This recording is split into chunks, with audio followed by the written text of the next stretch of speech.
Today on the podcast, we got our friend Joe from Phorest. Thanks for being here. I want to know if you were in pro wrestling, the WWE, and you had, what is your walkout song? So you're going in to wrestle. What's your walkout song? I would say thanks for having me, but I didn't know I was walking into that question. We're very professional and create resources here at the Refined Network. Yeah. I like that he asked this question as he's like with a couple guys that are like barely over 5 foot. Right. Well, I think there was a good one called Rey Mysterio, like doing the backflips, right? Well, I think it would be a heel, right? Is what they. I think I would want to be the bad guy. You're a fan, aren't you? No. I'm just. You just watched the Vince McMahon documentary on Netflix? I'm just versed in it, I guess. So I gotta think it would be something heavy metal-ish. Yeah. Leaning like Metallica. Yeah, good one. From Master of Puppets, probably something along those lines. Yeah, I like that. What's your answer? Do you know what a heel is? No. I'm proud of that you don't even know that. I'm clueless with this. So a heel is basically the bad guy. It's the one that people pull against. But sometimes a heel is like kind of a crowd favorite. Yeah. Let's not lose our audience. Is that like the Undertaker? Was that one a heel? One. I'm not a wrestling fan, but I was when I was younger. Man. Who was your favorite wrestler? Undertaker was Sting. Sting was your favorite wrestler? Yeah. All right. Oh. So what would be your walkout? I wouldn't participate in any of this nonsense. I'd say this is all bullshit. And easy. Well, I can say that. No, you can't. Mine would probably be the conversationalist. I would get out in the ring. I'd sit down, cross-legged style, and just say, "Hey man, let's just talk this out." Yeah, you're definitely gonna lose. We're not gonna be on a tag team. My ratings are gonna be great. Yeah. Yeah. No, I have no idea. Yeah, the conversationalist. That's what I would. Final answer. I would definitely have to go rock. Oh my God. I mean, just like the showman, the center of attention, like Thunderstruck. Of course. All right. Yeah. Okay. We can't play the music. All right. Well, then, can I pivot?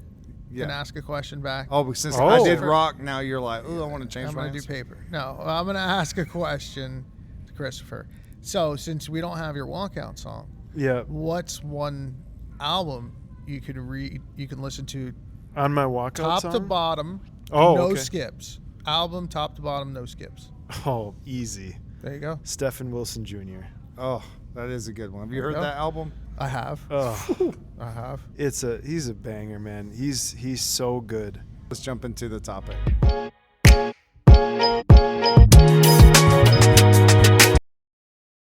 All right, so Joe, working at Phorest. How long have you been at Phorest? 7.5 years now. All right. What's your official title there? I am a senior partnerships manager. Okay. What did you do before Phorest? I don't think I know this. I started in the beauty industry, right, where I was all the way back to where I was working the desk at my mom's salon while I was in college. And then I worked for a few distributors, selling directly to, business to business, selling to salons and stylists. And then I had this idea that I wanted to get into tech. And I wanted to get into salon tech, right? Because I felt like it was pretty antiquated at the time.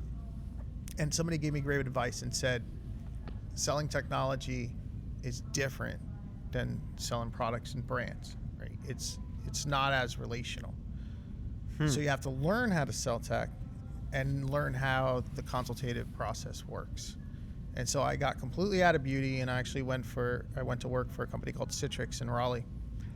And I was kind of rebranded myself where it was relatively entry-level role. I had to actually go to an office and it was smile and dial. But I learned so much on how to really create value. And then I was lucky enough to be able to marry that together when Phorest had an open opportunity. That's awesome. So we were laughing about this last night at dinner. We met at a Alonzo event, Las Vegas, and and I think I needed to use a table or something for my computer. Is that right? I don't think you asked, so you just took it. People see, this is the thing. People say things. I have a friend of mine, and when we were way younger, he's like, yeah. He said, I remember.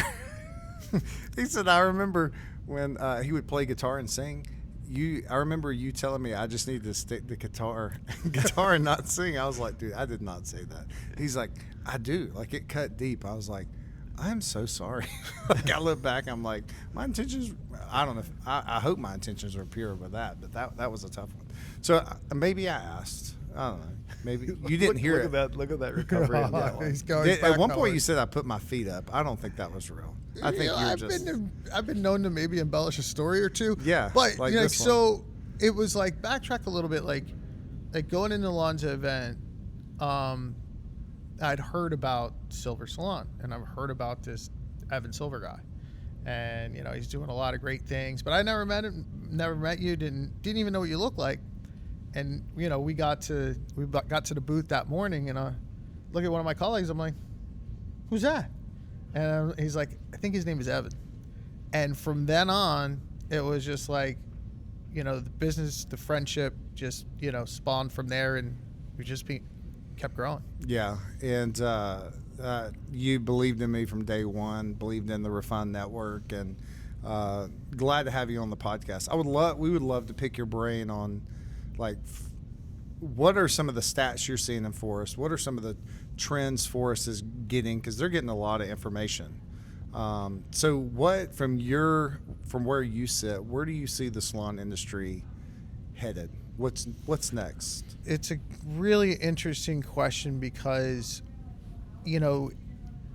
sometimes it's a little bit surprising, right? I think sometimes we just jump to conclusions not knowing what the data is. And then when we start seeing things like average service tickets are increasing, which kind of doesn't really make sense because kind of what the state of the economy is. And not so much the state, because I don't want to get too deep into that.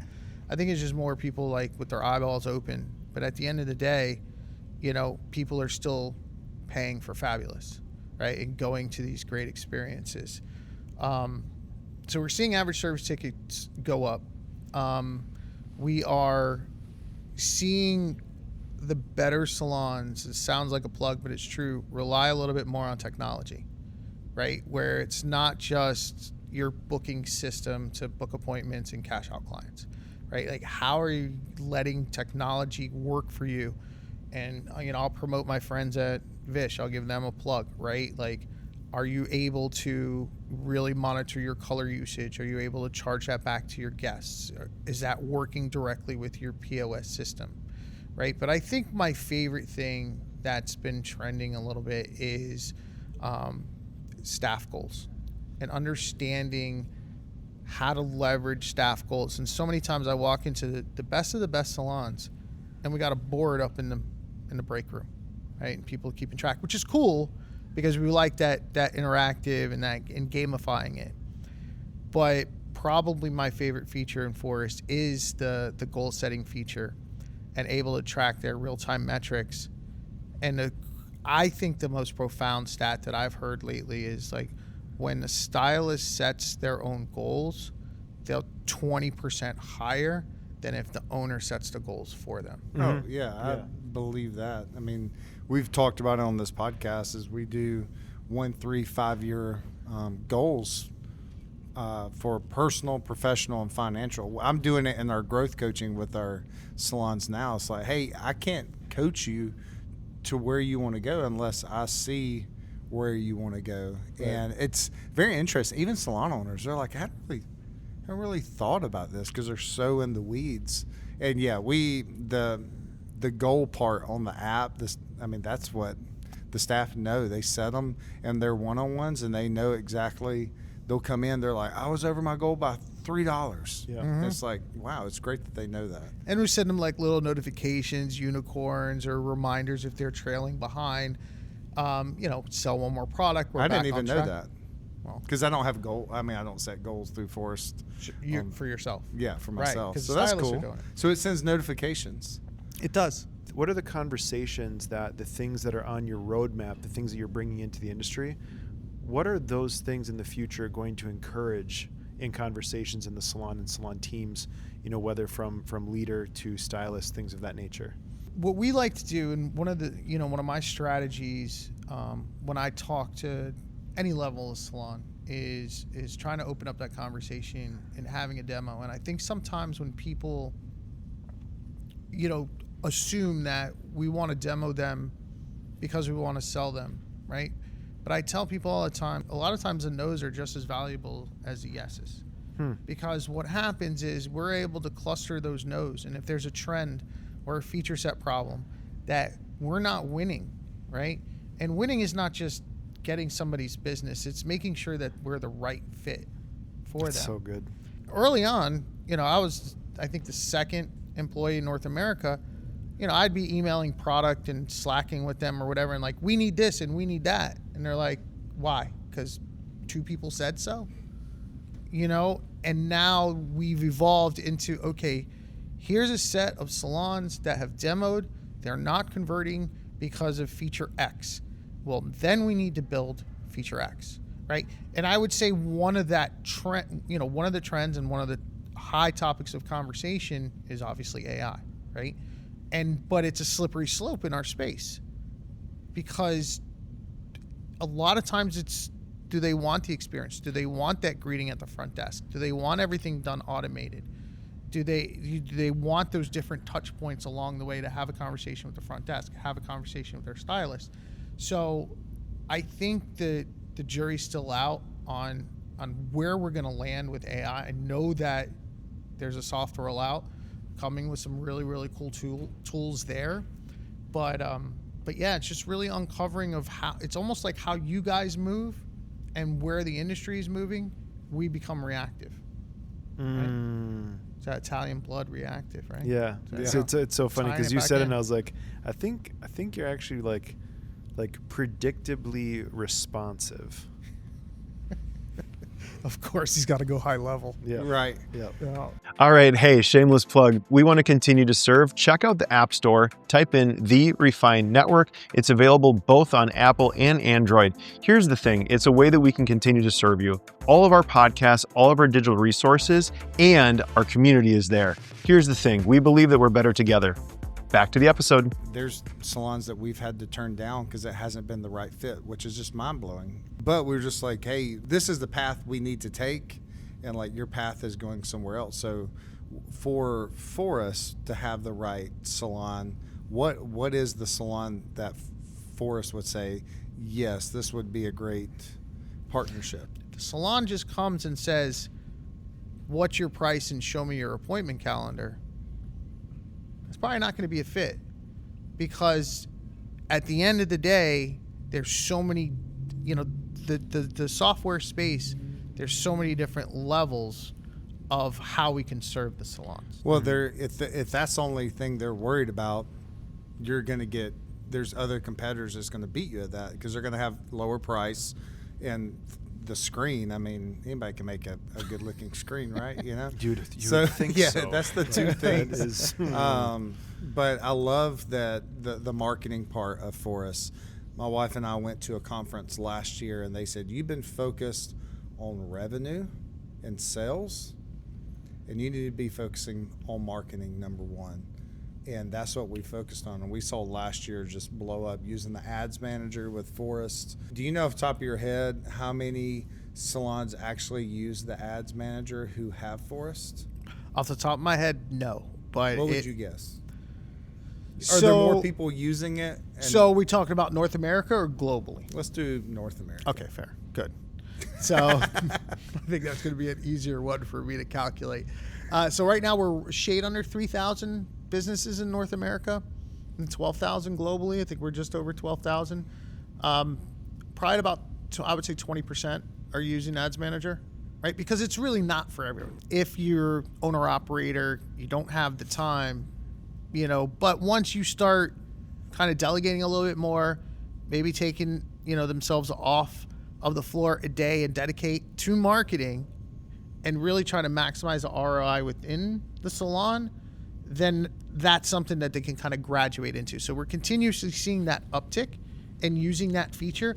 But what I always like to say is there's so many other things that you could use and maximize before you get into some of the higher level marketing. Right. And you guys just had your summit. We did. So tell us about the summit. Yeah, Summit's really cool. It's very, very unique. So I go to a lot of these different events around North America. And the one thing that I feel like that sets us apart for the most part is it's for foresters. It's for forest users. I think it's about 95 to 98% of the attendees are existing foresters. So we're not looking to acquire new business. It's just really, really about the culture and what we're about. And, you know, it's our CEO's probably, Ronan Percival's probably favorite thing that we do, right? Because it's what started as like a 1 day. Now we're doing 2 days. And I think next year will be 3 days. And when it comes to speakers, it's almost, we try to make sure that there's like a full flow of, there's a little bit of education. There's a little bit of comedy. You know, there's a little, like this year we did a big big on mental health, on diversity. So we want to make sure that there's just this ebb and flow of speakers to where the guests that are investing a lot of money to be there, right? I think we had 300 U.S. attendees flying over to Dublin, Ireland. And just, I've never been around just like the culture, the energy, the positivity, and iron sharpens iron. You know, some of the best owners being together, having those conversations over a Guinness in an Irish pub just really takes you to that next level. Christopher, did you hear that? Like, comedy. Well, what Dude, that's I our heard, way what I in. heard was I was like, how do I even get to go to this thing? And then you said mental health and then comedy. I was like, if I talk about my mental health, it likely is comedy. I think I'm in like Flynn. Yeah. And Joe and I could just be up there. We got a doing panel zingers seat the whole for you. time. Oh, y'all set me up for this, huh? Yeah, this is an intervention. Oh, okay. Let's do it on stage there. I like it. Let's go. Perfect. Well, Let's yeah, go. you think about it. If you had people flying across the ocean to get there, like they're ready to show up and They want to cry. they with want me. to. They want to. They want to what? They want to. They want to cry with me. That's exactly what they're wanting. Yeah. It's like, yeah, I can't That's wait good. for that. That's good Christopher guy therapy. and cry. And That's then right. and then hopefully you got some really high level numerically gifted humans that can talk about some things that might help build the business. Yeah, I don't know. yeah, that too. We'll add that in at the end of the talk. Yeah. You know, one thing I love about you, Joe, is you're very relational. Is that part of Phorest? And do you have the team that you have? Like, what's your leadership look like when leading your team? Well, you know, I think it's more so. I mean, that's probably one of the coolest things about Phorest, right? It's just it's definitely relational, but like when it's that working hours, it's very what I like to call between the lines or Euro term, like it's on the pitch, right? We are very driven to make sure we get to that goal. And it's not so much about, and to me, it's more about the camaraderie and the collaboration where like, you know, maybe I'm team lead on event X or maybe somebody else might be. And I don't think there's a lot of egos, and we're all in it to serve Phorest and provide best possible software to the salons that are a perfect fit for us.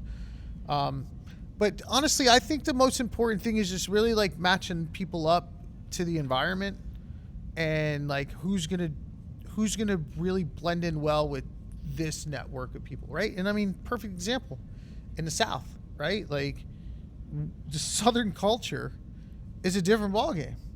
So you just want to make sure, hey, we're coming down. It's just a different dynamic and a different talk track.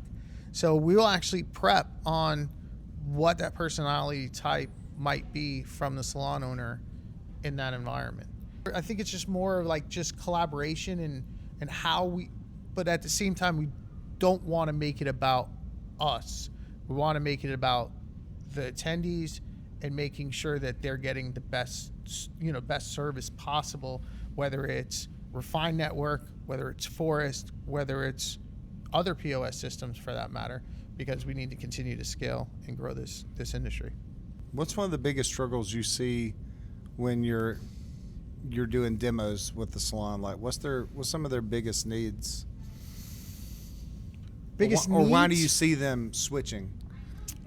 Why do you see them switching? I think the biggest thing now is because we continue to evolve the software. I think it's just a matter of if they're using inferior software, then are they willing to rip the Band-Aid off and go through that change? And one of my taglines that I always like to say is there's whenever there's change, there needs to be some adaptation.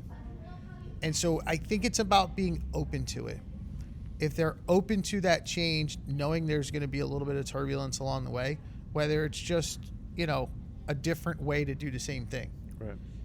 Then I think that's really what it comes down to, right? I think the number one thing that we've probably always had pushback on is allowing the stylists to have access to their phones that would also have access to the salon data.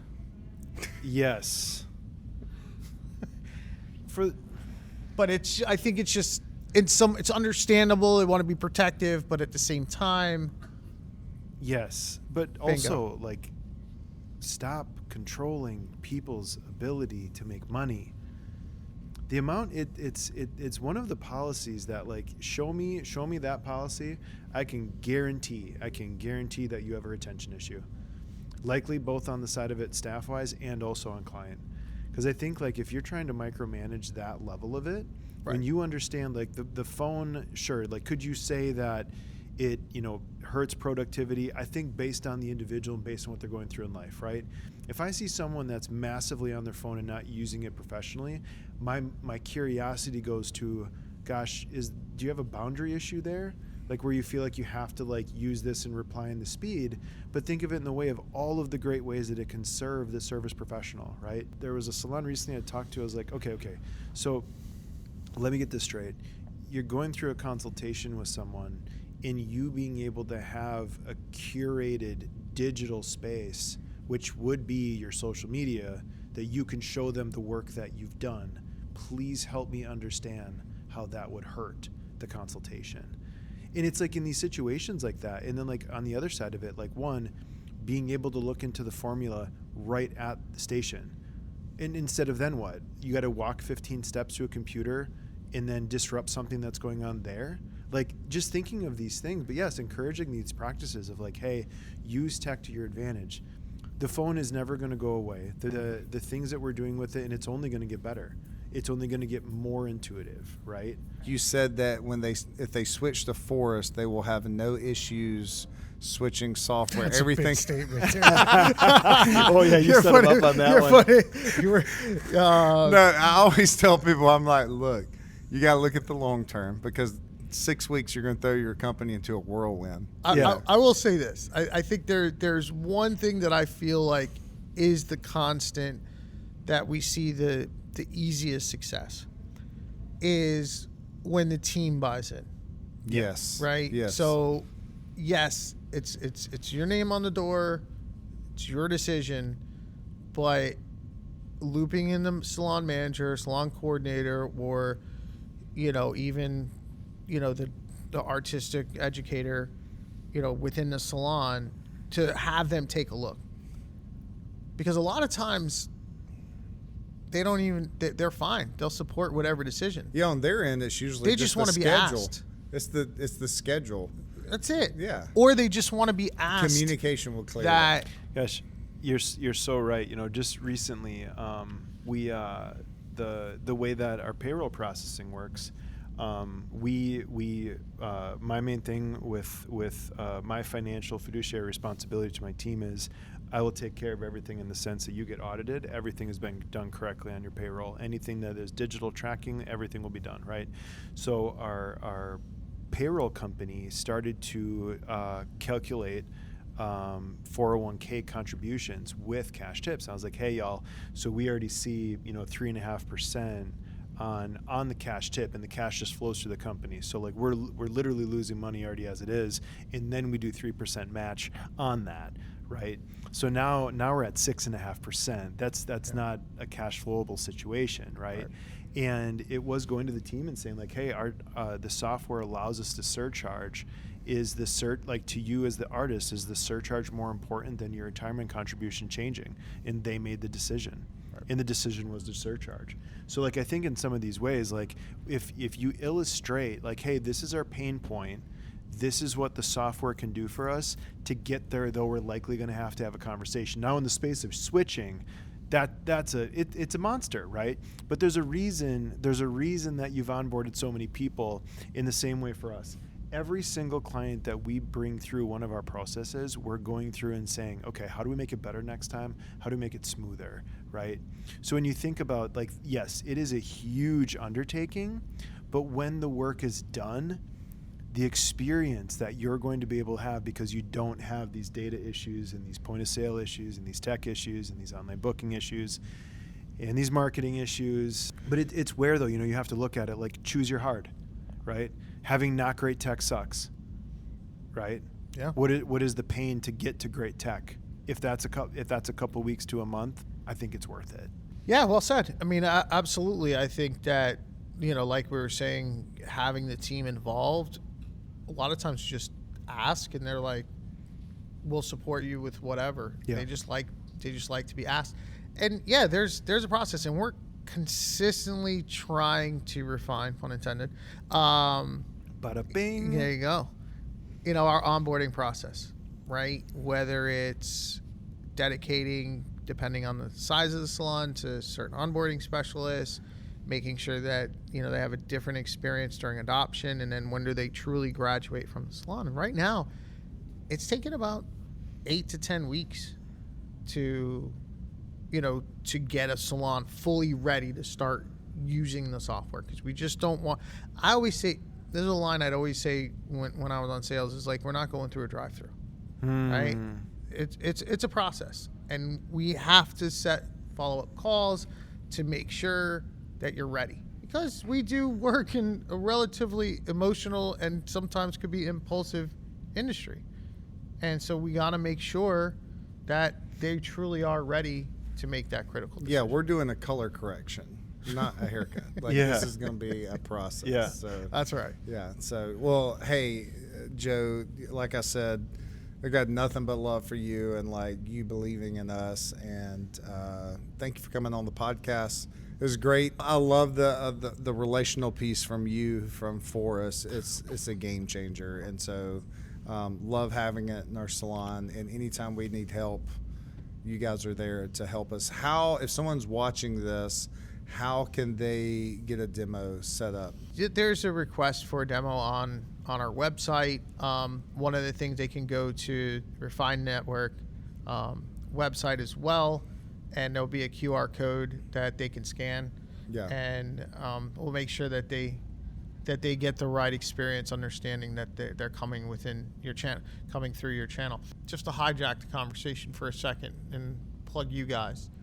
What you guys are doing is just next level. How you guys came together just from different parts of the U.S., different personality types, and you're coming together for a cause and putting great mind. You've meshed two great minds together. There's nobody that's, you guys are just on this trajectory that is just unbelievable. And so you have mine and Phorest's full support of where you guys are going to take this. And, I'm hoping in, 8-10 years from now, we look at each other and say, remember when we were just recording a podcast on the floor of ABS when we weren't allowed? Yeah. Yeah. So if you're watching this on YouTube, we literally just took over this space. We didn't rent this space. We were just like, hey, there's some couches, and we've been recording here all day. All day. We literally set this up. We've been controlling the blinds so that our lighting is correct. Guerrilla podcast, man. Yeah, It was like, we're here. Free 99, baby. We're bootstrappy as individuals, and I think on the way there though, like that's one of the beautiful parts of entrepreneurship. In the areas you choose to be bootstrappy, you can splurge in other areas, right? And I think that's another thing that I've learned. What is the cost of not using great tech? it's not only the cost today, but it's the cost in the future, right? Oh yeah. Yeah. There's no question about it. Thank you for listening to the Refined Network podcast. If you would like to set up a demo with Phorest, email us at hello@therefinednetwork.com. They're offering a 1 year free. No, I'm kidding. I'm kidding. The people were like, what? I'm signing up. Wait a minute. So hello at the Billable Refined to Refined Network. Network. We got it now. Hello at therefinednetwork.com, and we'll make sure that you get in touch with Phorest and get a demo to see if you're a great fit for them and if they're a great fit for you. Thanks for listening.